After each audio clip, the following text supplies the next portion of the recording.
Hi, today let's make Mangalorean fish pulimunchi recipe. Very simple to make.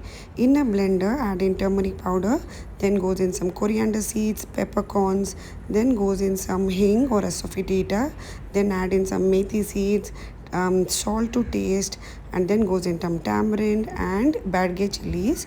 Now add all this, add water and make it into a smooth paste. Please note the paste doesn't need to be too thin or too thick. It needs to be of medium consistency. Now keep this paste aside. In a kadai, add oil. Here I'm using coconut oil. Then I'm adding in some mustard seeds. When the mustard seeds splutter, I'm adding in some curry leaves and adding in some chopped onions. The onions needs to be fried till it's slightly pink. Then add in the chili paste. The chili paste needs to be mixed very well and fried so that the raw smell of the chilies goes away and the color of the chili paste turns slightly brown and darkish kind of reddish.